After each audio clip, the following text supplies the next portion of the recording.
Mon mari faisait des crises de colère depuis des mois, il a claqué un pot de sauce si fort qu'il s'est fissuré, il a retourné la table basse, et sa mère a dit « Les garçons seront toujours des garçons ». Alors, j'ai fait des crises encore plus grosses en retour.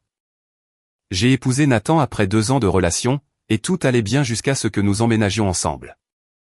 Nous avions ce joli petit duplex avec une grande cuisine et un jardin où je faisais pousser des tomates et des poivrons. Nathan travaillait de la maison en faisant du conseil, et moi je travaillais dans la clinique vétérinaire du centre-ville. Nous partagions tout à parts égales et nous nous relayions pour préparer le dîner.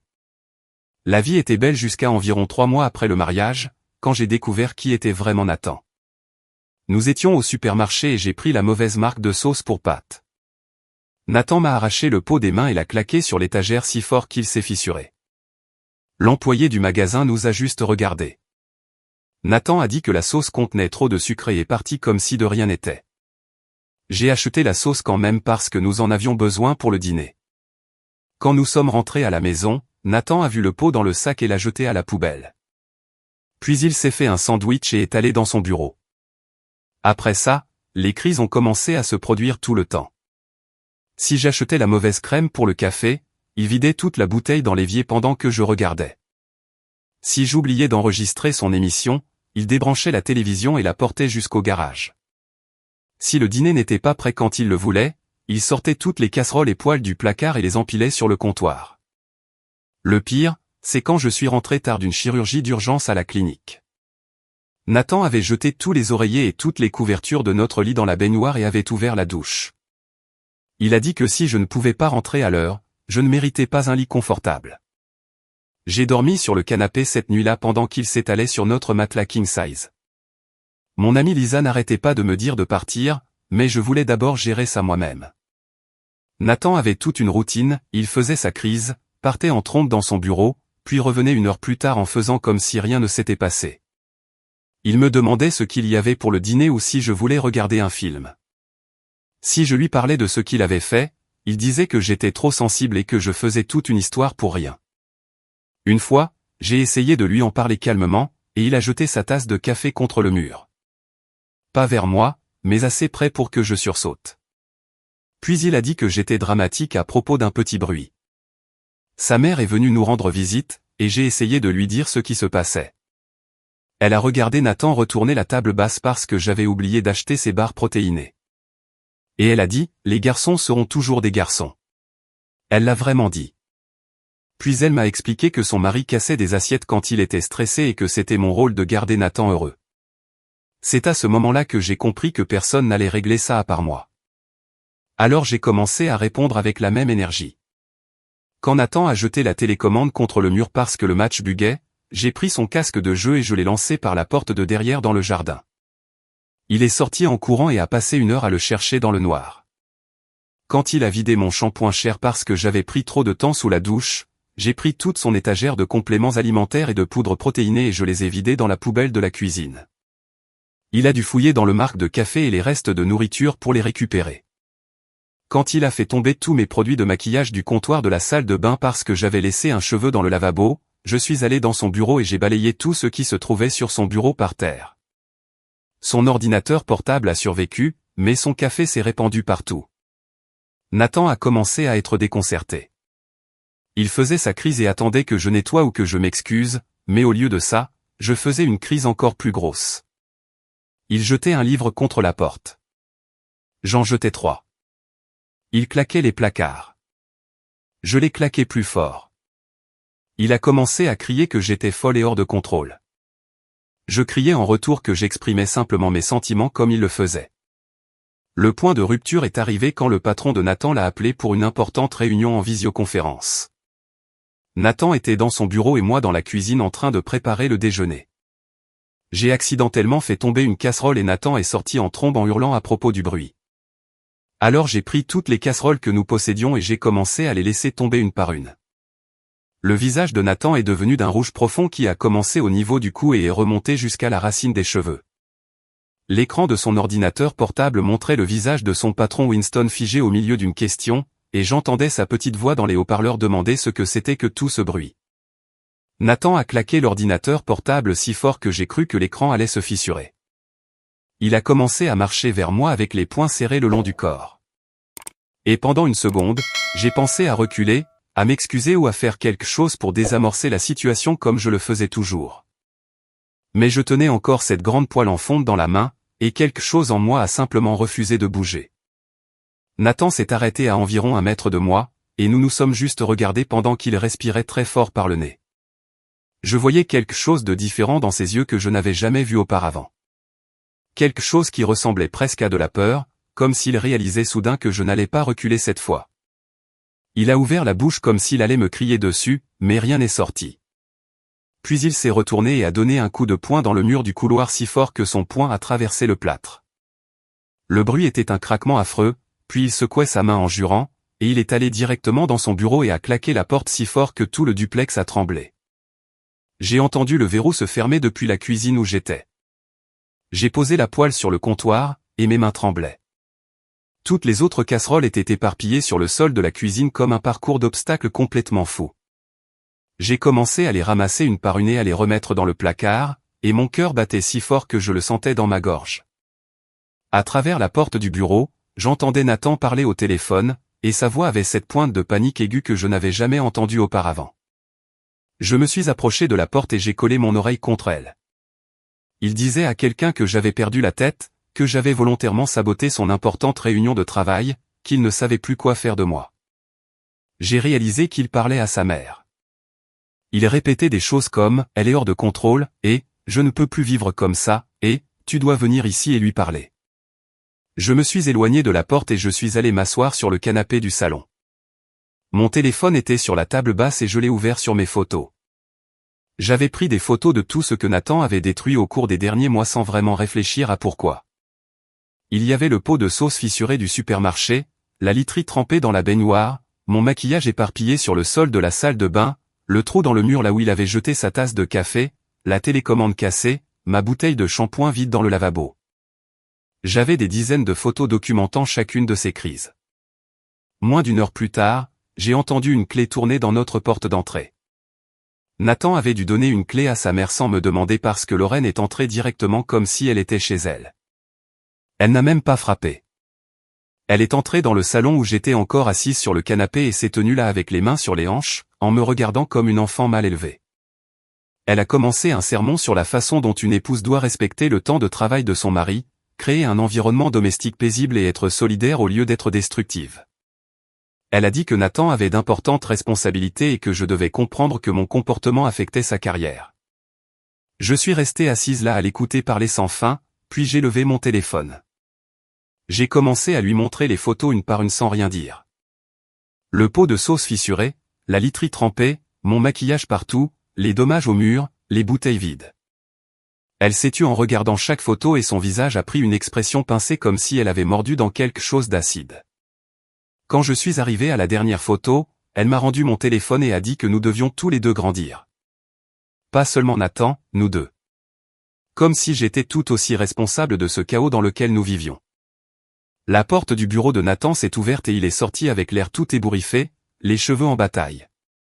Lui et Lorraine sont allés dans la cuisine et ont commencé une conversation à voix basse, mais le duplex était assez petit pour que j'entende la plupart depuis le salon.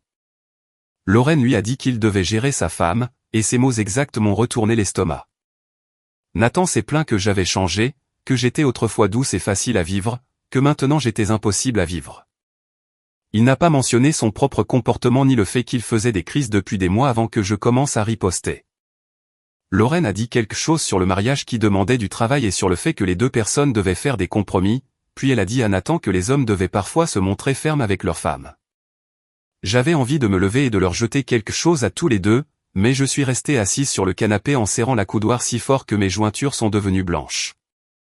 Après le départ de Lorraine, Nathan est venu s'asseoir à l'autre bout du canapé. Nous sommes restés assis là dans un silence complet pendant ce qui m'a semblé une éternité. J'ai regardé l'horloge au mur et j'ai vu les minutes passer. 1 heure, puis une autre. Aucun de nous n'a prononcé un seul mot parce qu'il n'y avait plus rien à dire à ce stade. Nous avions franchi une limite où la communication normale d'un couple ne fonctionnait plus. Nous ne pouvions plus simplement parler de nos sentiments ou résoudre nos problèmes comme des gens normaux parce que nous avions passé des mois à détruire les affaires de l'autre, à crier et à jeter des choses. Le silence était si lourd qu'il semblait physique, assis entre nous sur le canapé. Nathan n'arrêtait pas de s'éclaircir la gorge comme s'il allait dire quelque chose, mais il changeait juste de position et restait silencieux. J'ai fixé le mur où il avait fait un trou et j'ai pensé à la façon dont nous allions devoir le réparer avant que le propriétaire le voie. J'ai pensé à tout l'argent que nous avions gaspillé en remplaçant les choses que nous avions cassées. J'ai pensé à quel point j'étais fatigué de vivre comme ça. Cette nuit-là, Nathan a pris un oreiller et une couverture dans le placard et est allé dormir dans son bureau. Je suis allé dans notre chambre et je me suis allongé sur le lit, mais je n'arrivais pas à dormir.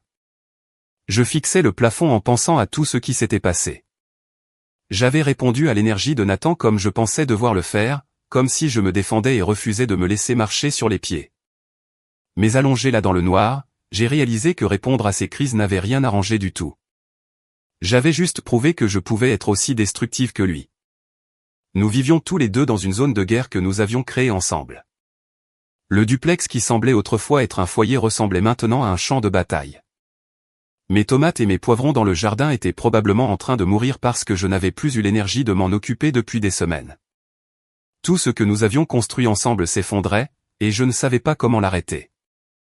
J'avais pensé que riposter ferait comprendre à Nathan à quel point son comportement était horrible, mais au lieu de ça, ça lui avait juste donné une excuse pour dire que j'étais folle aussi.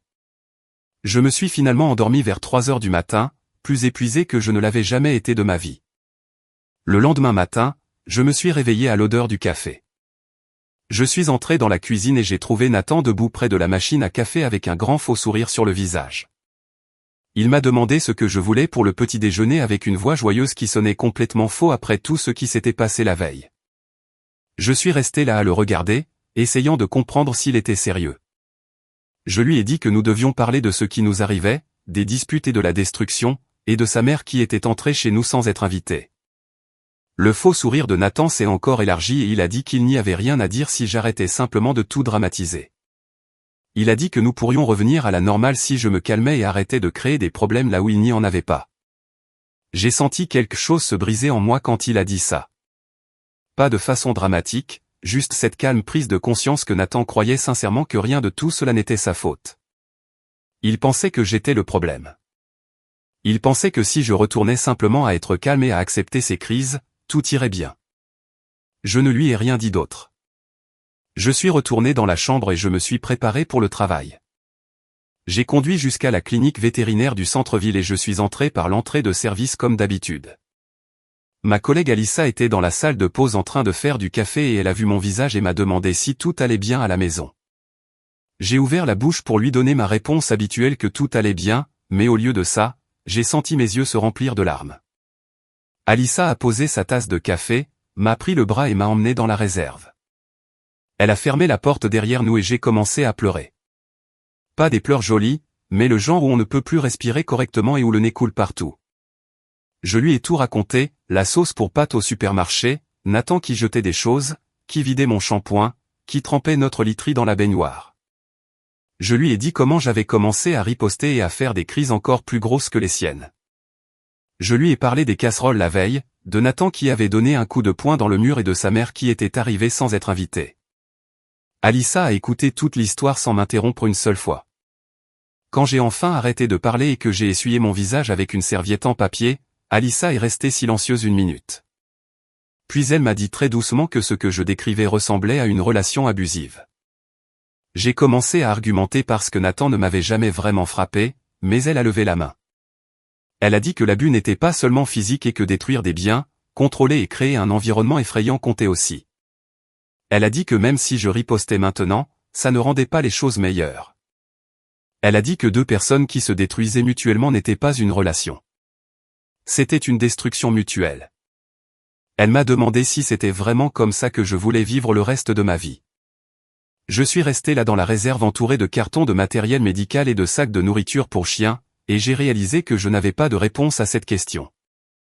J'ai passé le reste de mon service à la clinique en faisant mon travail mécaniquement pendant que mon cerveau repassait en boucle ce qu'Alissa avait dit sur la destruction mutuelle. J'ai vérifié les oreilles d'un beagle pour des acariens et j'ai pensé à Nathan donnant un coup de poing dans le mur. J'ai vacciné un chat et j'ai pensé à moi jetant des casseroles pendant sa réunion de travail. J'ai nettoyé les salles d'examen et j'ai pensé à la façon dont nous étions tous les deux devenus des personnes que je ne reconnaissais plus. Quand j'ai enfin roulé jusqu'à la maison ce soir-là, je suis resté assise dans l'allée pendant 10 minutes à fixer notre duplex. Les lumières étaient allumées dans la cuisine et je voyais Nathan bouger à l'intérieur. Une partie de moi voulait simplement continuer à rouler et ne jamais revenir. Mais je suis sorti de la voiture et j'ai marché jusqu'à la porte d'entrée parce que fuir non plus ne résoudrait rien. J'ai ouvert la porte et je me suis arrêté net dans l'entrée. La table de la cuisine était mise avec nos belles assiettes et des serviettes en tissu que nous n'utilisions que pour les invités. Des bougies brûlaient au milieu de la table. Des boîtes de plats à emporter de mon restaurant thaï préféré étaient disposées sur le comptoir, et l'odeur de pad thaï et de curry vert remplissait toute la maison. Nathan est sorti de la cuisine avec un sourire qui paraissait complètement faux après tout ce qui s'était passé. Il m'a demandé si j'avais faim et a fait un geste vers la table comme s'il avait fait quelque chose d'extraordinaire. Je suis resté là à tenir mon sac et à fixer cette scène qu'il avait créée. C'était tellement évident ce qu'il faisait. Sa mère lui avait probablement appris exactement ce geste quand il était enfant, en regardant son père casser des assiettes puis acheter des fleurs le lendemain. Faire un grand geste romantique et faire comme si les mauvaises choses n'étaient jamais arrivées. Tout arrangé avec de la nourriture chic et des bougies au lieu de parler vraiment des vrais problèmes. Je suis passé devant lui pour aller dans la chambre et j'ai enlevé ma blouse pendant que Nathan restait dans la cuisine. Quand je suis revenu, il était assis à la table en train de m'attendre avec ce même faux sourire plaqué sur le visage. Je me suis assise en face de lui et il a immédiatement commencé à me servir du pad thaï dans mon assiette. Je l'ai regardé servir la nourriture et tout arranger parfaitement et je n'ai rien ressenti. Ni colère, ni espoir, ni tristesse, juste ce sentiment de vide comme si je regardais un inconnu jouer une pièce que j'avais vue trop de fois. J'ai posé ma fourchette avant même de prendre une bouchée et j'ai dit à Nathan que nous avions besoin d'une thérapie de couple. J'ai dit que notre mariage s'effondrait et que nous avions besoin d'aide professionnelle pour le réparer. Nathan a ri. Pas un rire méchant exactement, mais se sont méprisants comme si j'avais dit quelque chose de ridicule. Il a dit que la thérapie était pour les gens qui avaient de vrais problèmes comme une dépendance ou une liaison. Il a dit que nous avions juste besoin d'arrêter d'être aussi dramatiques sur tout et de revenir à la normale. Je lui ai demandé ce que « normal » signifiait pour lui et il a dit que ça signifiait que je ne réagisse pas quand il était frustré et qu'il n'ait pas à marcher sur des œufs dans sa propre maison. J'ai fait remarquer qu'il avait donné un coup de poing dans notre mur la veille et que ce n'était pas de la frustration. C'était de la violence. Nathan a levé les yeux au ciel et a dit que j'exagérais. Il a dit que beaucoup d'hommes donnaient des coups de poing dans les murs quand ils étaient en colère et que ça ne voulait rien dire. Je suis resté assise là à le regarder de l'autre côté de la table éclairée aux bougies avec le repas thaï cher qui refroidissait entre nous et j'ai réalisé qu'il croyait sincèrement ce qu'il disait. Il pensait vraiment que donner des coups de poing dans les murs, détruire mes affaires et tremper notre literie dans la baignoire était un comportement normal que je devais simplement accepter. Le dîner romantique n'était pas une excuse. C'était un pot de vin pour que je retourne à être calme et gérable. Je me suis levé de la table et j'ai dit à Nathan que j'étais sérieuse pour la thérapie. Il a dit qu'il n'allait pas gaspiller d'argent pour un thérapeute qui prendrait de toute façon mon parti. Je suis allé dans la chambre et j'ai fermé la porte pendant que Nathan restait à la table à manger le thaï tout seul. Le lendemain matin, je me suis réveillé avec la voix de Nathan qui passait à travers le mur de la chambre. Il était dans son bureau et parlait assez fort pour que j'entende chaque mot. Je me suis levé et j'ai collé mon oreille contre le mur entre notre chambre et son bureau. Nathan était au téléphone avec son patron, et sa voix avait ce ton faussement joyeux qui me donnait la chair de poule. Je l'ai entendu dire quelque chose à propos de travaux de construction à côté qui avaient causé des problèmes de bruit la veille. Il s'est excusé pour la perturbation pendant la réunion en visioconférence et a promis que ça ne se reproduirait plus. Il y a eu une longue pause où Nathan ne parlait pas et j'ai supposé que son patron répondait. Puis la voix de Nathan est devenue plus haute et plus stressée. Il a dit que les travaux étaient inattendus et qu'il avait déjà déposé une plainte auprès de la gestion de l'immeuble. Une autre pause. Nathan a dit qu'il comprenait que le client était en ligne et qu'il assumait l'entière responsabilité de ne pas avoir prévenu tout le monde d'un éventuel bruit. Sa voix devenait de plus en plus tendue et je voyais que son patron n'avalait pas l'histoire des travaux. Nathan a passé l'heure suivante à faire des appels de contrôle des dégâts. Je me suis habillé et préparé pour le travail en l'écoutant parler à différentes personnes pour essayer de réparer sa réputation professionnelle. Il a rappelé quelqu'un nommé Winston et a passé 20 minutes à expliquer sa situation de bureau à domicile et à promettre que la qualité de son travail n'en souffrirait pas. Il a appelé un autre collègue et lui a demandé d'arranger les choses avec le client qui était en ligne pendant la réunion perturbée. Chaque conversation le faisait paraître plus désespéré et j'ai réalisé que son travail était peut-être vraiment en danger à cause de ce que j'avais fait avec les casseroles. Une partie de moi se sentait coupable, mais une plus grande partie pensait à toutes les fois où Nathan m'avait mis en retard au travail ou avait perturbé ma vie avec ses crises, et il ne s'était jamais soucié des conséquences pour moi. Je faisais du café dans la cuisine quand quelqu'un a frappé à notre porte d'entrée. J'ai ouvert et j'ai trouvé notre propriétaire qui se tenait là avec l'air agacé. Il a dit qu'il avait reçu des plaintes de bruit des deux voisins à propos de bruits de choc et de cris venant de notre duplex. Il a demandé s'il pouvait entrer et regarder autour de lui. Je l'ai laissé entrer parce que je ne savais pas quoi faire d'autre. Le propriétaire a traversé notre salon et a immédiatement vu le trou que Nathan avait fait dans le mur du couloir. Il s'est arrêté et l'a regardé longtemps. Puis il a continué et a remarqué la porte du placard de la cuisine qui pendait de travers là où la charnière s'était cassée pendant l'une de nos disputes. Il a ouvert le placard et la porte est complètement tombée dans sa main. Le propriétaire a posé la porte cassée sur le comptoir et s'est tourné vers moi. Il m'a demandé très directement s'il devait s'inquiéter pour sa propriété. J'ai ouvert la bouche, mais aucun mot n'est sorti. Nathan est sorti de son bureau à ce moment-là, et le visage du propriétaire a complètement changé. Il a demandé à Nathan ce qui se passait avec tous ces dommages et ces plaintes de bruit. Nathan est immédiatement passé en mode charmant et amical qui me donnait envie de vomir. Il a souri au propriétaire et a dit que tout allait bien. Il a dit que nous avions eu quelques accidents mineurs, mais qu'il prévoyait de tout réparer lui-même ce week-end. Il a posé sa main sur mon épaule comme si nous étions ce couple heureux, et j'ai dû me forcer à ne pas me dégager. Le propriétaire a regardé la main de Nathan sur mon épaule puis mon visage. Il m'a demandé directement si je me sentais en sécurité dans cette maison. Je me suis figé. La main de Nathan s'est resserrée sur mon épaule. Le propriétaire continuait à me regarder, attendant une réponse, et je ne savais pas quoi dire. Si je disais non, que se passerait-il? Le propriétaire appellerait-il la police? Nathan deviendrait-il encore plus en colère? Si je disais oui, est-ce que je mentais? Est-ce que je me sentais vraiment encore en sécurité ici? J'ai finalement dit que j'allais bien d'une voix calme qui ne semblait convaincante même pas pour moi. Le propriétaire n'avait pas l'air de me croire, mais il ne pouvait pas me forcer à dire autre chose. Nathan a raccompagné le propriétaire à la porte, toujours charmant et amical. Il a encore promis de tout réparer et de garder le bruit bas. Le propriétaire a remis à Nathan un avertissement écrit concernant les plaintes de bruit et les dommages à la propriété. Il a dit que tout autre problème entraînerait des procédures d'expulsion. Nathan a pris le papier et a continué à sourire jusqu'à ce que le propriétaire parte. Dès que la porte s'est refermée, le faux sourire de Nathan a disparu. Il s'est tourné vers moi et a commencé à crier sur la façon dont je l'avais embarrassé et nous avait fait passer pour des gens vulgaires qui ne savaient pas gérer leurs problèmes. Il a dit que le propriétaire pensait probablement qu'il était une sorte d'abuseur maintenant à cause de la façon dont j'avais agi. J'ai fait remarquer qu'il avait littéralement donné un coup de poing dans un mur la veille et que le propriétaire pouvait voir la preuve. Nathan a dit que c'était différent parce que je l'avais provoqué en faisant tomber les casseroles pendant sa réunion. Il a dit que si je n'avais pas commencé tout ça, rien de tout cela ne serait arrivé. Je lui ai dit qu'il faisait des crises et cassait des choses depuis des mois avant que je commence à riposter. Nathan a dit que je déformais tout et que je le faisais passer pour le méchant alors qu'il réagissait simplement à mon comportement. Nous sommes restés dans le couloir à nous crier dessus jusqu'à ce que je n'en puisse plus et que j'aille dans la chambre d'amis et que je claque la porte. Cette nuit-là, je me suis préparé pour dormir dans la chambre d'amis.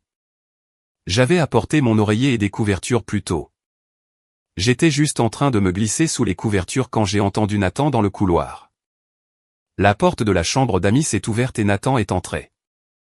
Il n'a rien dit, il est allé directement au lit et a commencé à tirer le matelas du sommier. Je lui ai demandé ce qu'il faisait et il a dit que si je voulais dormir séparément, alors je pouvais dormir par terre ou sur le canapé.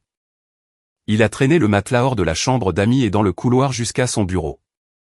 Je l'ai entendu déplacer des meubles pour lui faire de la place. Je suis resté dans la chambre d'amis vide à regarder le sommier nu et j'ai senti quelque chose se briser en moi qui ne s'était pas brisé avant.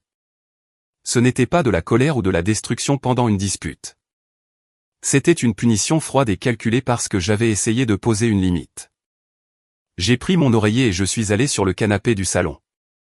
Je suis resté allongé là dans le noir à écouter Nathan bouger dans son bureau et à penser à comment nous en étions arrivés là.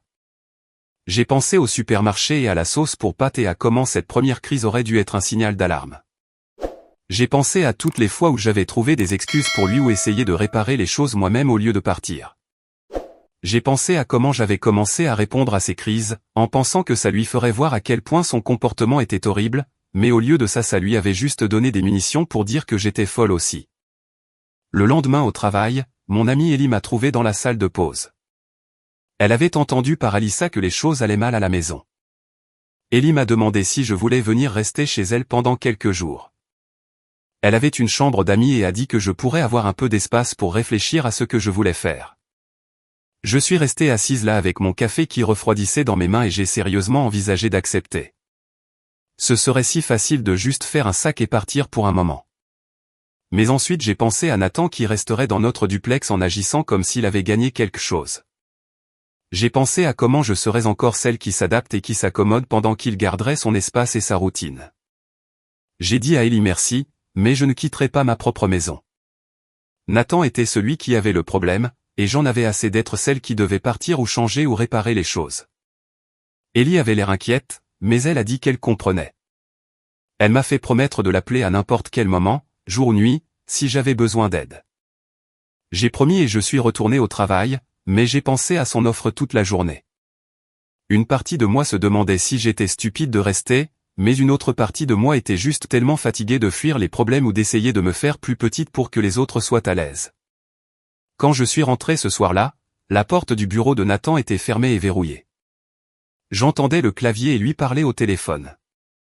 Je me suis fait à dîner et j'ai mangé seul à la table de la cuisine. Nathan est resté dans son bureau jusqu'après que je sois allé me coucher sur le canapé. Les jours suivants ont suivi le même schéma. Nathan travaillait de longues heures avec sa porte verrouillée et moi j'allais au travail et rentrais à la maison et nous nous voyions à peine. Quand nous nous croisions dans le couloir, nous ne parlions pas. Nous vivions comme des colocataires hostiles qui se trouvaient être mariés. Je me réveillais sur le canapé et j'entendais Nathan déjà dans son bureau. Je rentrais et il était là avec la porte verrouillée. Nous avions arrêté de cuisiner ensemble. Nous avions arrêté de parler de nos journées. Nous avions arrêté d'exister dans le même espace sauf pour ces brefs moments gênants dans le couloir où nous détournions tous les deux le regard et continuions à marcher. J'ai réalisé que Nathan m'évitait autant que je l'évitais. Aucun de nous ne savait comment réparer ce que nous avions cassé, et aucun de nous ne voulait être le premier à essayer. Alors nous vivions dans ce silence de guerre froide qui semblait pire que les cris et la destruction. J'ai travaillé une chirurgie d'urgence tardive sur un chat qui avait mangé quelque chose de toxique. Le temps que je finisse, il était presque minuit. Je suis rentré épuisé et je voulais juste m'effondrer sur le canapé. J'ai déverrouillé la porte d'entrée et je suis entré dans la maison sombre. J'ai allumé la lumière de la cuisine et j'ai tout de suite remarqué quelque chose de différent. Il y avait un nouveau verrou sur la porte du bureau de Nathan. Pas juste le verrou normal, mais un de ces verrous de sécurité qu'on ouvre avec une clé. Je suis allé vers la porte et j'ai essayé la poignée, elle n'a pas bougé. Puis je suis allé me faire à manger et j'ai trouvé un autre nouveau verrou sur la porte du garde-manger. Je suis resté là à fixer le verrou sur le garde-manger où nous gardions toute notre nourriture. Nathan est sorti de son bureau et je lui ai demandé ce qu'il faisait. Il a dit que puisque je ne pouvais pas être digne de confiance pour ne pas perturber son travail, il protégeait son espace et sa nourriture. Je lui ai demandé s'il verrouillait sérieusement notre nourriture, et il a dit que c'était sa nourriture plus qu'il en avait acheté la plupart. Il a dit que je pouvais acheter mes propres courses et les garder ailleurs. Puis il est retourné dans son bureau et a verrouillé le nouveau verrou derrière lui. Je suis resté dans la cuisine à fixer la porte du garde-manger verrouillée longtemps après que Nathan soit retourné dans son bureau. Mon estomac gargouillait parce que j'avais sauté le déjeuner à la clinique et maintenant je ne pouvais même pas accéder à ma propre nourriture. Je suis allé au garage et j'ai pris ma boîte à outils sur l'étagère. Puis je suis allé directement à la porte du bureau de Nathan et j'ai dévissé le routeur de la prise murale. J'ai aussi débranché le modem, j'ai enroulé tous les câbles autour des deux appareils. La porte de Nathan est restée verrouillée pendant que je portais tout jusqu'à ma voiture. J'ai ouvert le coffre et j'ai mis le routeur et le modem dedans, puis je l'ai verrouillé et j'ai pris mes clés avec moi en rentrant dans la maison. Environ 20 minutes plus tard, Nathan est sorti en trombe de son bureau en hurlant que l'internet était coupé. J'étais assise sur le canapé à faire défiler mon téléphone, et je lui ai dit que l'Internet allait très bien, juste dans un endroit sûr. Il a exigé de savoir où il était, et j'ai dit qu'il pourrait le récupérer quand il déverrouillerait le garde-manger. Le visage de Nathan est devenu rouge, et il a commencé à faire les 100 pas dans le salon. Il a sorti son téléphone et je l'ai regardé activer son hotspot et connecter son ordinateur portable dessus. Il m'a jeté un regard suffisant comme s'il avait gagné quelque chose et est retourné dans son bureau. J'ai commandé une pizza sur mon téléphone puisque je ne pouvais toujours pas accéder à de la vraie nourriture. Le lendemain matin, Nathan était déjà dans son bureau quand je suis parti au travail. Je l'entendais en visioconférence parler à quelqu'un de projection trimestrielle. Ce soir-là, quand je suis rentré, il était encore là, mais j'ai remarqué qu'il sortait régulièrement pour vérifier son téléphone. Il regardait l'écran, marmonnait quelque chose, puis retournait dans son bureau. Ça s'est produit 3 fois de plus avant le dîner. Finalement, vers 20h, il a frappé au mur du salon pour attirer mon attention. J'ai levé les yeux de mon téléphone et il m'a demandé où était le routeur. Je lui ai rappelé le verrou du garde-manger et il a dit que c'était différent parce que la nourriture était à lui. J'ai dit que l'Internet était à moi alors puisque je payais la moitié de la facture. Il est retourné dans son bureau et a claqué la porte. Le lendemain, je suis rentré et j'ai trouvé un colis sur le porche. Nathan devait le guetter parce qu'il l'a attrapé avant même que je sorte mes clés. Il l'a emporté directement dans son bureau et je l'ai entendu déchirer le carton. 1 heure plus tard, j'ai essayé de me connecter à notre réseau Wi-Fi et il avait disparu. À la place, il y avait un nouveau réseau appelé « Réseau de Nathan » et il était protégé par un mot de passe. J'ai essayé quelques mots de passe évidents, mais aucun ne marchait. Au travail le lendemain, j'étais assise dans la salle de pause à regarder des vidéos sur mon téléphone pendant le déjeuner. Alissa est entrée pour faire du café et a remarqué que j'utilisais mes données au lieu du Wi-Fi de la clinique. Elle m'a demandé pourquoi, et je lui ai parlé des réseaux Internet séparés à la maison. Alissa a arrêté de verser son café et m'a juste regardé. Elle a posé la cafetière très soigneusement et s'est assise en face de moi à la table. Elle m'a dit très calmement que ce que je décrivais n'était pas normal. Elle a dit que j'étais une personne intelligente et capable qui n'avait pas à vivre comme ça.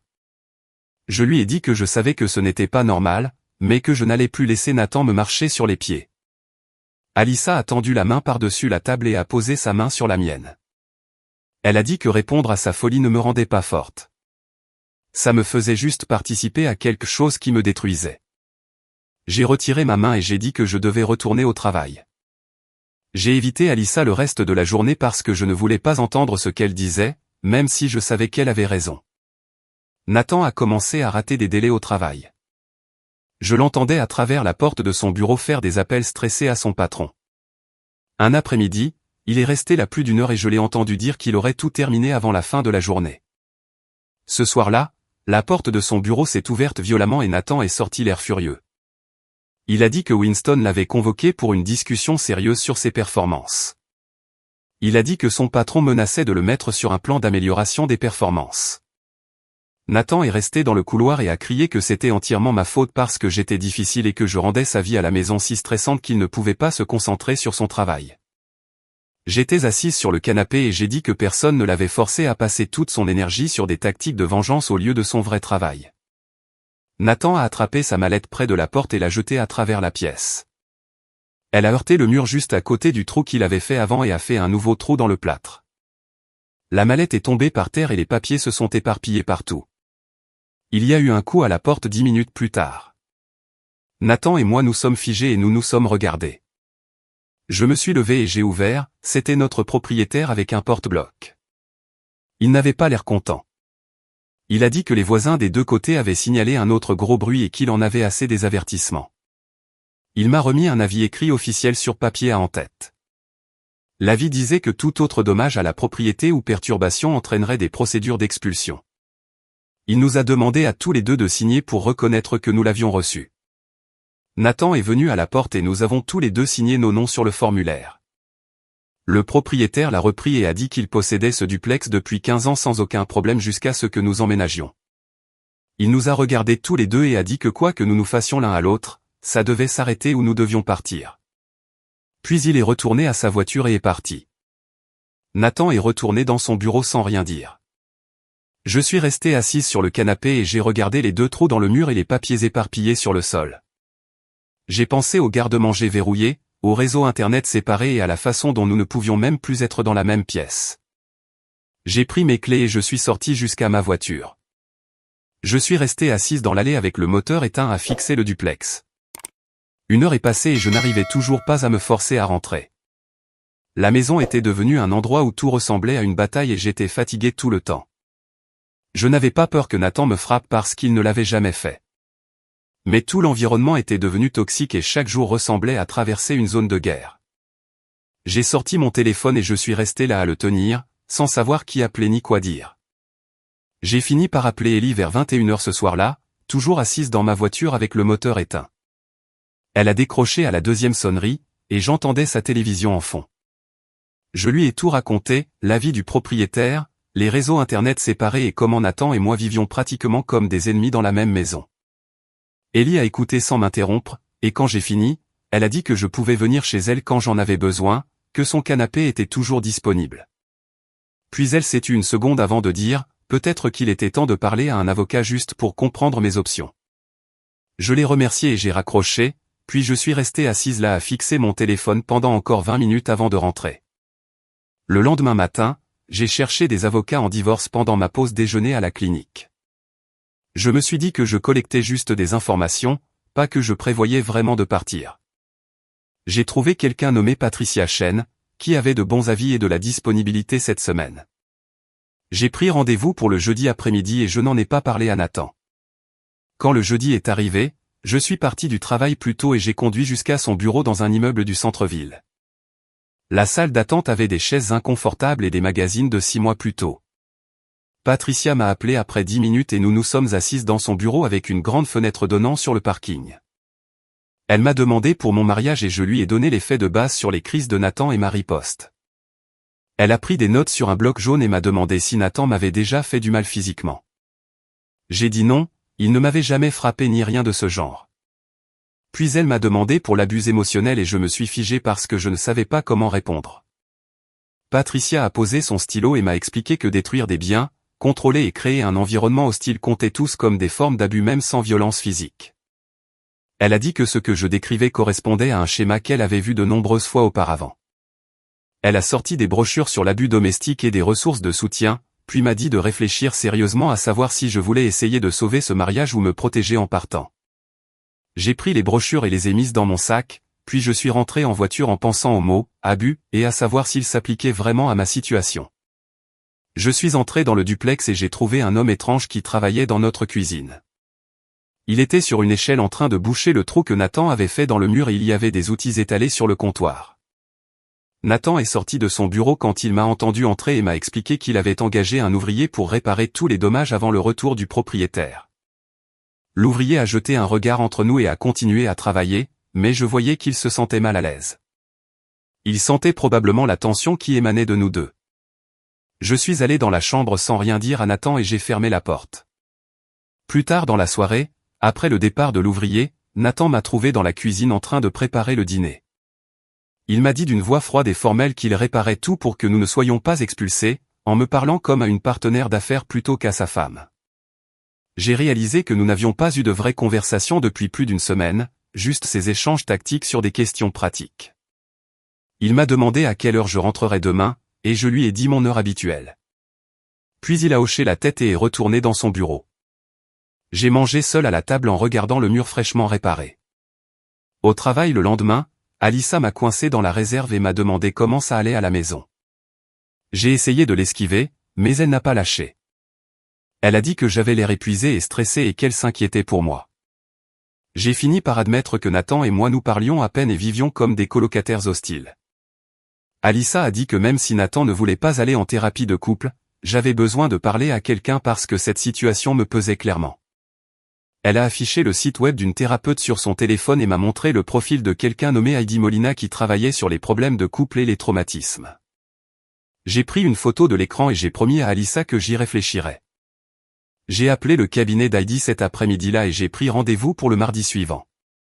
La réceptionniste m'a demandé sur quoi je voulais travailler et j'ai dit « problème de couple », ce qui semblait un euphémisme énorme.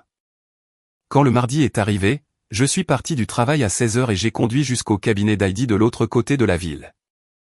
Elle m'a accueilli dans la salle d'attente, une femme d'une cinquantaine d'années avec des cheveux gris et des yeux bienveillants. Son bureau avait un éclairage doux, des chaises confortables et une boîte de mouchoirs sur la table d'appoint. Elle m'a demandé de lui dire ce qui m'amenait, et j'ai commencé à parler des crises de Nathan, de ma riposte et de tout ce qui s'était passé au cours des derniers mois. Dire tout ça à voix haute à une inconnue m'a fait réaliser à quel point notre situation était devenue complètement anormale. Heidi m'a demandé ce que je voulais tirer de la thérapie, et j'ai ouvert la bouche pour dire que je voulais sauver mon mariage, mais les mots ne sont pas sortis. Je suis restée assise là à fixer la boîte de mouchoirs et j'ai réalisé que je ne savais même plus si je voulais sauver mon mariage. Heidi ne m'a pas poussé pour une réponse. Au lieu de ça, elle a commencé à me poser des questions sur les schémas de comportement de Nathan et mes réponses à ceux-ci. Elle a expliqué que ce que je décrivais suivait un cycle classique d'abus.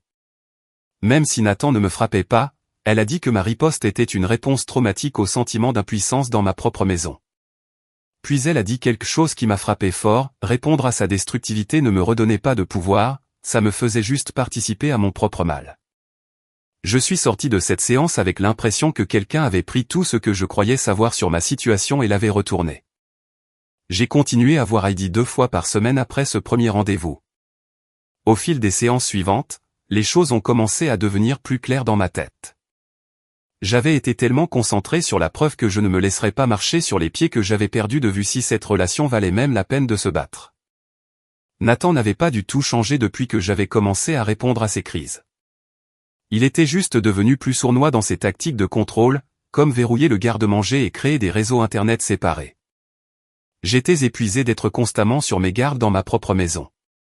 Heidi m'a aidé à voir que je méritais mieux que de vivre dans une zone de guerre, que je reste avec Nathan ou non. 3 semaines après le début de la thérapie, la mère de Nathan m'a appelé directement pour la première fois depuis des semaines. J'étais assise dans ma voiture devant la clinique après le travail quand son nom est apparu sur mon écran. J'ai failli ne pas répondre, mais la curiosité l'a emporté. Lorraine n'a même pas dit bonjour, elle est directement partie sur le fait qu'elle avait entendu par Nathan que j'étais en thérapie. Sa voix avait cette pointe désapprobatrice quand elle m'a dit que les thérapeutes voulaient juste briser les familles. J'ai éloigné le téléphone de mon oreille et je l'ai fixé une seconde, puis je l'ai rapproché et je lui ai dit très calmement que je devais y aller. Elle parlait encore quand j'ai raccroché. J'ai rapproché le téléphone et je lui ai dit que son fils avait appris son comportement de crise quelque part, et qu'elle devrait peut-être réfléchir à son propre rôle dans la création de cette situation. Ma voix est restée calme et posée même si mon cœur battait fort. Lorraine a fait un bruit de suffocation comme si elle n'arrivait pas à croire que je lui avais dit ça. Elle a commencé à parler de respect et de famille, mais j'ai simplement mis fin à l'appel et posé mon téléphone sur le siège passager. Mes mains tremblaient un peu, mais je me sentais bien d'avoir enfin dit ce qui devait être dit. 1 heure plus tard, mon téléphone a vibré avec un texto de Nathan me demandant comment j'osais parler à sa mère comme ça et disant que je lui devais des excuses. Je n'ai pas répondu parce qu'il n'y avait rien à dire qui ferait une différence. Quand je suis rentré, Nathan m'attendait dans le salon les bras croisés. Il a commencé à crier dès que j'ai franchi la porte sur la façon dont j'avais manqué de respect à sa mère et l'avait embarrassé. J'ai laissé tomber mon sac par terre et j'ai crié en retour que sa mère avait encouragé son terrible comportement toute sa vie. Le visage de Nathan est devenu rouge et il a hurlé que j'étais devenu quelqu'un qu'il ne reconnaissait plus. J'ai hurlé en retour que je faisais juste correspondre à l'énergie qu'il avait apportée dans ce mariage depuis le premier jour. Nous sommes restés là au milieu du salon à nous crier dessus pour la première fois depuis des semaines au lieu de nos tactiques habituelles de guerre froide. Nathan a dit que j'étais autrefois douce et facile à vivre et que maintenant j'étais en colère tout le temps. Je lui ai dit que j'étais en colère parce qu'il avait fait de notre maison un endroit où je devais constamment me défendre. Il a hurlé que tout allait bien jusqu'à ce que je commence à agir comme une folle.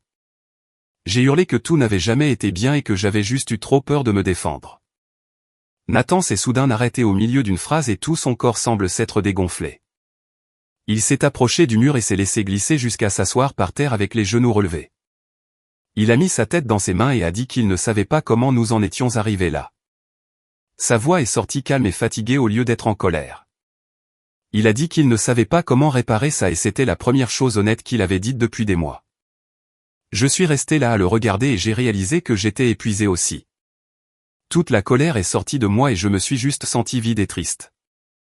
Je me suis approché et je me suis assise par terre en face de lui, le dos contre le mur opposé. Nous nous sommes regardés longtemps sans rien dire. La maison était complètement silencieuse sauf le bourdonnement du réfrigérateur dans la cuisine. Je lui ai dit que je ne savais pas si ce mariage pouvait être sauvé. Il a levé les yeux vers moi avec des yeux rouges. J'ai dit que je savais qu'il ne pouvait pas continuer comme ça parce que nous nous détruisions mutuellement.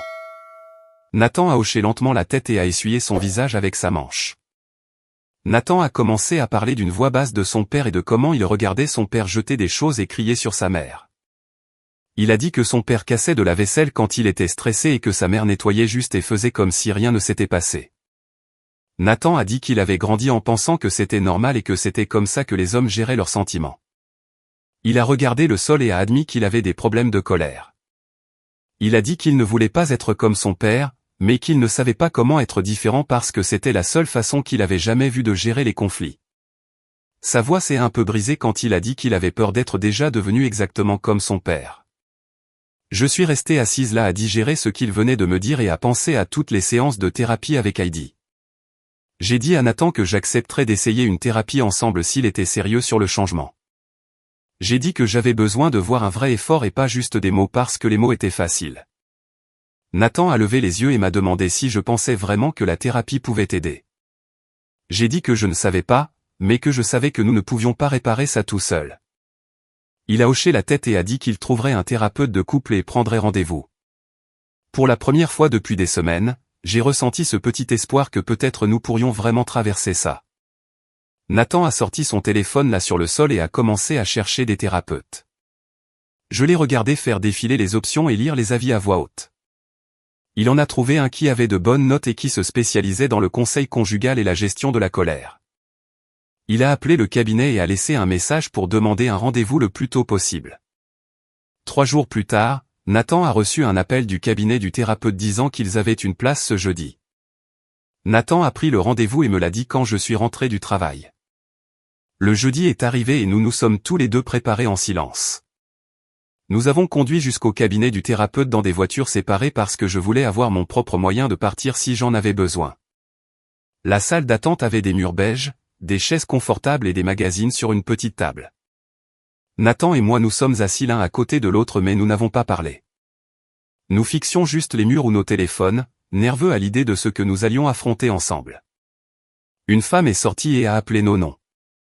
Elle s'est présentée comme la thérapeute et nous a emmenés dans son bureau. La première séance a été brutale parce que nous avons tous les deux exposé tout ce qui s'était passé au cours des derniers mois. J'ai parlé des crises de Nathan, des biens détruits et du sentiment de ne pas être en sécurité dans ma propre maison. Nathan a parlé du sentiment que j'avais changé et que j'étais devenu hostile et que rien de ce qu'il faisait n'était jamais assez bien. La thérapeute nous a écoutés tous les deux sans nous interrompre. Quand nous avons fini, elle n'a pas pris parti, mais elle a souligné que nous avions créé un schéma de riposte mutuelle. Elle a dit que ce schéma nous détruirait tous les deux si nous ne l'arrêtions pas immédiatement. Elle a expliqué que nous étions coincés dans un cycle où la réaction de chacun déclenchait une réaction pire de l'autre. Nathan et moi sommes restés assis là à assimiler ce qu'elle disait.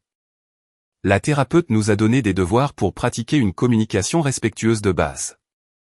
Elle a dit que nous ne devions nous engager dans aucun comportement destructeur l'un envers l'autre ou envers les biens pendant la semaine suivante. Nathan et moi avons tous les deux accepté d'essayer. Je voyais que Nathan avait l'air sceptique sur le fait que parler aiderait vraiment, mais il a dit qu'il le ferait. La première semaine à essayer de suivre les consignes de la thérapeute a été incroyablement difficile. Notre mode par défaut était devenu l'hostilité, et nous devions lutter activement contre ça constamment. Nathan a commencé à claquer une porte un matin et s'est arrêté à mi-chemin. Il l'a fermée doucement à la place, et je l'ai vu prendre une profonde inspiration. J'ai commencé à faire un commentaire sarcastique quand il a laissé la vaisselle dans l'évier, et je me suis arrêté au milieu de la phrase. Nous essayions tous les deux, mais ça semblait maladroit et forcé, comme si nous apprenions une nouvelle langue. Nathan m'a demandé de lui passer le sel au dîner un soir avec une voix trop polie qui sonnait faux. Je le lui ai passé et j'ai dit merci quand il m'a tendu le poivre, même si aucun de nous n'avait dit s'il te plaît ou merci depuis des mois. Des petits moments se sont produits où nous avons failli retomber dans les anciens schémas, mais nous nous sommes arrêtés juste à temps. Notre deuxième semaine à suivre les devoirs de la thérapeute s'est passée un peu mieux que la première. Nathan s'est réveillé tôt un mardi et je l'ai trouvé dans la cuisine déjà habillé pour le travail. Il avait fait du café pour nous deux sans que je le demande. La tasse était sur le comptoir en train de fumer et il a juste hoché la tête vers la mienne quand je suis entré. Je l'ai prise et j'ai bu une gorgée, c'était exactement comme je l'aimais avec la bonne quantité de crème. Nous n'avons pas beaucoup parlé, mais nous nous sommes assis à la table de la cuisine ensemble pendant 10 minutes avant qu'il aille dans son bureau. Ce petit geste semblait bizarre après tout ce qui s'était passé. Quelques jours plus tard, je me suis arrêté à son magasin de cravates préféré sur le chemin du retour de la clinique et j'ai pris du pad thai sans lui dire que je le faisais. Je l'ai juste apporté à la maison et je l'ai posé sur son bureau pendant qu'il était en appel. Il a levé les yeux surpris et a articulé silencieusement « Merci ». Ces tout petits moments où nous essayions d'être corrects l'un envers l'autre semblaient fragiles, comme s'ils pouvaient se briser si l'un de nous faisait un seul faux mouvement. Nous marchions tous les deux prudemment dans la maison, en étant excessivement polis d'une façon qui semblait forcée, mais aussi nécessaire. Nathan me demandait si j'avais besoin de quelque chose du magasin avant de partir. Je lui envoyais un texto si j'étais en retard pour qu'il ne s'inquiète pas. Nous construisions quelque chose de nouveau, mais c'était si fragile qu'aucun de nous ne lui faisait encore confiance. Nathan est rentré du travail un après-midi avec l'air vraiment heureux pour la première fois depuis des mois. Il m'a trouvé dans le salon en train de plier le linge et m'a dit que son patron l'avait pris à part ce matin. Winston avait remarqué que le travail de Nathan s'améliorait et que son attitude s'était améliorée. Nathan a dit que Winston lui avait dit que quoi que ce soit qui se passait dans sa vie personnelle semblait se régler. Nathan avait l'air fier quand il m'a raconté ça. Il a dit qu'il respectait à nouveau tous ses délais et que ses présentations clients étaient revenues à leur qualité normale. Je voyais à quel point ça comptait pour lui que sa réputation professionnelle se rétablisse. Il avait été tellement stressé à l'idée que Winston perde confiance en lui. Nathan s'est assis sur le canapé à côté du panier de linge et a vraiment souri. Il a dit qu'il avait l'impression de récupérer sa vie et que c'était parce que nous essayions tous les deux plus fort. Je lui ai dit que j'étais contente que son patron l'ait remarqué et je le pensais vraiment. Voir Nathan se soucier de quelque chose d'autre que nos disputes me rappelait la personne que j'avais épousée avant que tout tourne mal. Le téléphone de Nathan a sonné pendant que nous dînions la semaine suivante, et j'ai vu le nom de sa mère sur l'écran. Mon estomac s'est noué parce que les appels de Lorraine signifiaient généralement du drame. Nathan a regardé le téléphone puis moi et a décroché. Je m'attendais à ce qu'il se lève et le prenne dans son bureau comme il le faisait toujours, mais il est resté à table. J'entendais la voix de Lorraine dans le haut-parleur, forte et exigeante. Nathan a pris une inspiration et a dit qu'il avait besoin de lui parler de quelque chose d'important. Il lui a dit que lui et moi travaillions sur notre mariage en thérapie et que nous faisions des progrès. Lorraine a commencé à parler par-dessus lui, à demander quel genre de thérapie et à dire que les conseillers conjugaux créaient juste des problèmes. Nathan l'a interrompu, ce que je ne l'avais jamais entendu faire auparavant. Il a dit qu'il avait besoin qu'elle soit solidaire de ce que nous faisions, soit qu'elle reste complètement en dehors. La voix de Lorraine est devenue plus haute et elle a commencé à énumérer toutes les choses qu'elle pensait que je faisais mal. Nathan a dit qu'il n'allait pas en discuter et qu'il avait besoin qu'elle respecte sa limite. Il y a eu un silence à l'autre bout. Puis Lorraine a dit « Très bien » d'une voix froide et a raccroché. Nathan a posé son téléphone face contre la table et est retourné à son dîner. Je suis resté là choqué parce que Nathan n'avait jamais tenu tête à sa mère à propos de quoi que ce soit me concernant. Il ne m'a pas regardé ni reconnu ce qui venait de se passer, mais je voyais que ça avait été difficile pour lui. 2 semaines plus tard, j'ai demandé à Nathan de prendre mon ordonnance sur le chemin du retour du café. Il a dit qu'il le ferait, et je n'y ai plus pensé. Quand il est rentré ce soir-là, il avait le café, mais pas mon ordonnance. J'ai senti une colère immédiate monter dans ma poitrine, et je lui ai demandé où elle était. Nathan a eu l'air confus, puis a dit qu'il avait complètement oublié et qu'il pouvait ressortir pour la prendre. Mon cerveau est directement passé à supposer qu'il l'avait fait exprès pour m'embêter. J'ai dit qu'il avait probablement oublié exprès parce que c'est ce qu'il faisait toujours quand je lui demandais quelque chose. Le visage de Nathan s'est décomposé et il a dit qu'il avait vraiment oublié et qu'il était désolé. Je ne l'ai pas cru et je sentais que j'étais prête à commencer une dispute. Nathan a suggéré que nous appelions notre thérapeute parce que c'était exactement le genre de choses qu'elle nous avait dit qui arriverait. Je ne voulais pas l'appeler parce que j'étais en colère, mais Nathan a sorti son téléphone et lui a envoyé un message pour demander si nous pouvions avoir une séance d'urgence. Elle a répondu dans l'heure et a dit qu'elle pouvait nous voir le lendemain matin. Cette nuit-là, nous avons à peine parlé et j'ai mal dormi, convaincu que Nathan avait oublié exprès. Le lendemain matin, nous étions assis dans le cabinet de la thérapeute et j'ai exposé ce qui s'était passé. Elle a écouté, puis m'a demandé pourquoi j'avais immédiatement supposé que Nathan avait oublié exprès. J'ai dit, parce que c'est ce qu'il faisait avant. Elle a fait remarquer que Nathan avait respecté tout le reste depuis des semaines, et qu'un oubli ne signifiait pas qu'il était revenu à ses anciens schémas. Elle a demandé à Nathan s'il avait oublié exprès, et il a dit non. Il pensait à un problème de travail, et ça lui était sorti de l'esprit. La thérapeute a expliqué que reconstruire la confiance signifiait que nous ferions tous les deux des erreurs et que nous devions nous donner de l'espace pour se tromper sans supposer le pire. Elle a dit que j'étais encore en mode combat à chercher des raisons d'être en colère et que Nathan avait encore peur de mes réactions. Nous en avons parlé pendant toute l'heure et à la fin je me suis senti stupide d'avoir explosé pour une ordonnance oubliée. 3 mois après le début de la thérapie, Nathan et moi avions plus de bons jours que de mauvais jours. Nous avions encore des moments où nous retombions dans les anciens schémas mais nous nous rattrapions plus vite. Nathan apprenait à dire qu'il était frustré au lieu de jeter des choses. Un matin, il était agacé parce que j'avais utilisé le dernier de la crème pour le café, et au lieu de vider quelque chose, il a juste dit qu'il était irrité et est allé au magasin en acheter plus. J'apprenais à poser des limites sans détruire ses affaires. Quand Nathan laissait des serviettes mouillées par terre dans la salle de bain, je lui disais que ça me dérangeait au lieu de jeter ses affaires de toilette à la poubelle.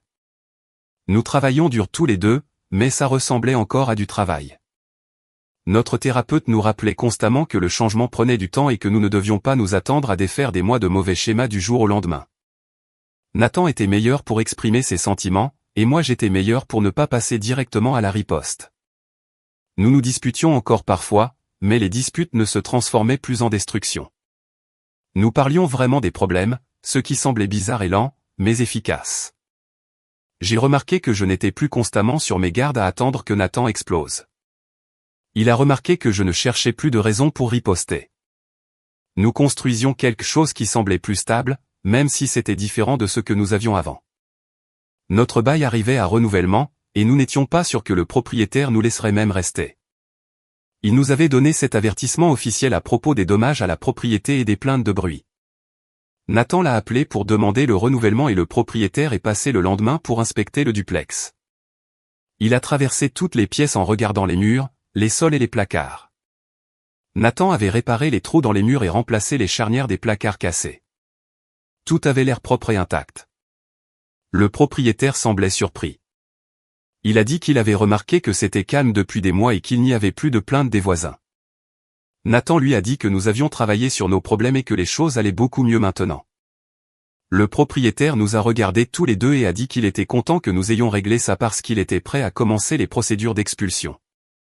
Il a dit qu'il possédait cette propriété depuis longtemps et qu'il aimait avoir de bons locataires. Il a accepté de renouveler notre bail pour 1 an de plus et nous a dit qu'il espérait que les choses resteraient paisibles. Après son départ, Nathan et moi nous sommes regardés et nous nous sommes tous les deux sentis soulagés. Garder notre maison ressemblait à la preuve que nous faisions vraiment des progrès et que nous ne faisions pas juste semblant. J'ai retrouvé Alissa pour déjeuner aux sandwicheries près de la clinique et elle m'a demandé comment se passait la thérapie. Je lui ai parlé des progrès que Nathan et moi avions faits au cours des derniers mois. Alissa a écouté et a ensuite dit qu'elle était fière de la façon dont j'avais travaillé dur pour arranger les choses. Elle a dit que j'avais l'air d'être redevenu moi-même et pas la version stressée et en colère d'avant qu'elle avait vue pendant des mois. J'ai pensé à ce qu'elle avait dit et j'ai réalisé qu'elle avait raison. Je ne marchais plus sur des œufs à attendre que Nathan explose, mais je n'étais plus non plus en mode combat constant à chercher la prochaine bataille. Je me sentais plus comme la personne que j'étais avant que tout devienne si mauvais. Alissa a dit qu'elle le voyait dans la façon dont je me tenais au travail et dont je parlais de ma vie. Elle a dit que je souriais plus et que je semblais plus légère. Je n'avais pas remarqué le changement en moi, mais l'entendre le dire m'a fait réaliser à quel point je me sentais mieux. Le poids de vivre dans une zone de guerre avait disparu. J'avais encore du travail à faire en thérapie, mais je ne me noyais plus. Le printemps est arrivé et le jardin du fond que j'avais planté l'année précédente était complètement envahi par les mauvaises herbes. Je ne l'avais pas touché depuis des mois parce que j'avais été trop stressé et en colère pour m'occuper des tomates et des poivrons. Nathan m'a trouvé en train de le regarder par la fenêtre de la cuisine un samedi matin. Il a dit que nous devrions le planter ensemble cette année puisque j'avais été trop submergé pour l'entretenir seul. J'ai été surprise parce que Nathan n'avait jamais montré d'intérêt pour le jardinage auparavant. Nous avons passé l'après-midi dehors à arracher les mauvaises herbes et à retourner la terre. Nathan m'a demandé ce que je voulais planter et j'ai listé les légumes que j'avais cultivés avant. Nous sommes allés au centre de jardinage et avons choisi des plants ensemble. Nathan a porté les lourds sacs de terre et j'ai organisé le plan de plantation. Nous avons travaillé côte à côte dans le jardin à creuser des trous et à mettre les plants en terre. Nathan s'est mis de la terre partout sur les mains et les vêtements et ne s'est pas plaint une seule fois. Nous avons tout arrosé et nous nous sommes reculés pour regarder notre travail. Ça semblait presque normal d'une façon qu'il n'avait pas été depuis près d'1 an. Juste 2 personnes travaillant sur un projet ensemble sans tension ni colère.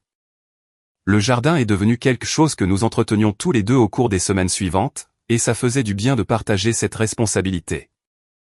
Notre thérapeute a programmé notre séance régulière et nous a dit qu'elle voulait parler de nos progrès.